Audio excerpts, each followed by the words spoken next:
ಪಬ್ಲಿಸಿಟಿಲಿ ಎರಡು ಥರ ಇರುತ್ತೆ, ಒಂದು ಪಾಸಿಟಿವ್ ಇನ್ನೊಂದು ನೆಗೆಟಿವ್.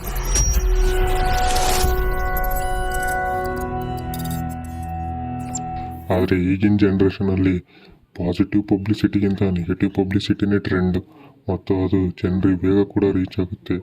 ಫಾರ್ ಎಕ್ಸಾಂಪಲ್ ನೋಡೋದಾದರೆ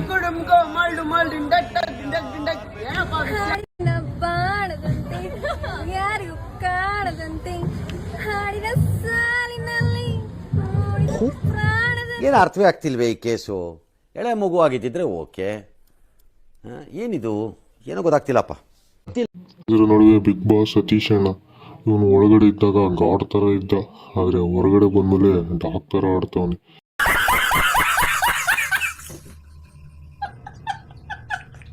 ಬಿಲ್ಡಪ್ ರಾಜ, ಇವನು ತುಂಬಾ ಕ್ಲೀನ್ ಅಂತೆ. ಒಂದ್ಸರಿ ವಿಡಿಯೋ ನೋಡ್ಕೊಂಡ್ ಬನ್ನಿ.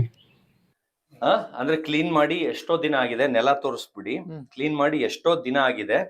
ಆಮೇಲೆ ಇದು ನೋಡಿ, ಟಾಯ್ಲೆಟ್ ಅಲ್ಲಿ ನೀರ್ ಬಿದ್ದಿದ್ಯಾ, ಯಾರು ಇದಾಗಿಲ್ಲ, ಆದ್ರೆ ಎಷ್ಟು ಕರೆ ಗಲೀಜ್ ಆಗಿದೆ ನೋಡಿ. ಇಲ್ಲಿ ಒಳಗಡೆ ನೋಡಿಸ್ಬಿಡಿ. ಇವಾಗ ನೋಡಿ, ಇದು ಬರೀ ಕೈ, ಅಂದ್ರೆ ಇಲ್ಲಿ ಎಕ್ವಿಪ್ಮೆಂಟ್ ಇದೆ, ಅಂದ್ರೆ ಬ್ರಷ್ ಇದೆ, ಎಲ್ಲ ಇದೆ. ಆದ್ರೆ ಜನಕ್ಕೆ ನಾನು ಹೇಳಿದೀನಿ ಬರೀ ಕೈಯಲ್ಲಿ ತೊಳೆದು ತೋರಿಸ್ತೀನಿ, ಬರೀ ಕೈಯಲ್ಲಿ ನನ್ನ ಮನೆ ಅಂತ ಹೇಳಿದೀನಿ. ಆಮೇಲೆ ನನಗೆ ಯಾವ ಅಸಹ್ಯನೂ ಇಲ್ಲ. ಆದ್ರೆ ಇದು ನನ್ನ ಮನೆನೇ, ಆದ್ರೆ ನನ್ನ ಮನೆ ಬಿಟ್ಟು ಬೇರೆಯವ್ರ ಮನೆದು ನನ್ಗೆ ಅಸಹ್ಯ ಅನ್ಸಲ್ಲ.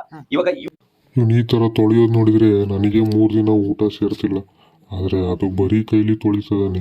ಇರ್ಲಿ ಬಿಡಿ, ಇವನು ಯಾರು ಕರೀತಾರೋ ಅವ್ರ ಮನೆಗೆಲ್ಲ ಬಂದು ಟಾಯ್ಲೆಟ್ ತೊಳಿತಾನಂತೆ. ಇಂಥವ್ನು ಹೇಳ್ತಾನೆ ಗಿಲ್ಲಿ ಕೊಳಕು ಗಲೀಜು ಅಂತ. ಅದ್ಭುತವಾದ ಕ್ಷಣಕ್ಕೆ ಭಾರತವೇ ಸಾಕ್ಷಿಯಾಗಿದೆ. ಆಮೇಲೆ ಇವನು ಹಾಕಿರೋ ಶರ್ಟ್ ಬೆಲೆ 2 ಲಕ್ಷ ಅಂತೆ. ಅವನ ಕಣ್ಣಿಗೆ ನಾವೆಲ್ಲ ಹೆಂಗ್ ಕಾಣಿಸ್ತಿದೀವೋ ಏನೋ, ಅಥವಾ ಇವನಿಗೆ ಏನಾದ್ರು ಹುಚ್ಚಿಚ್ಚು ಹಿಡಿದಿತ್ತು ಏನೋ, ಯಾರಿಗೂ.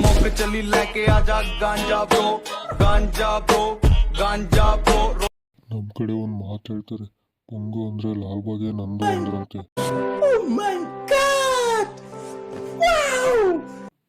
ತಗೊಂಡಿರೋ ನಾಯಿ 100 crore ಅಂತೆ. ಏನಿ ನಾಯಿ ನಮ್ ಕಡೆ ನಿಂತ್ಕೊಂಡು ಚೋಯ್ತತೆ ಏನು, ಮಾಡಿದ್ಮೇಲೆ ಅಲ್ಲಿ ತಿಕ್ಮಕ್ಕಂತ.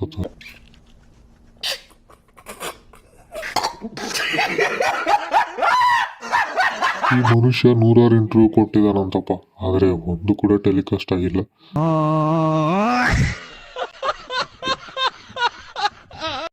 ಇನ್ನು ಇವನೇ ಕೊಡ್ಕೊಡೋ ಬಿಲ್ಡಪ್ ನೋಡಕ್ಕೆ ಆಗ್ತಿಲ್ಲ ನಮ್ಮ ಕೈಯಲ್ಲಿ.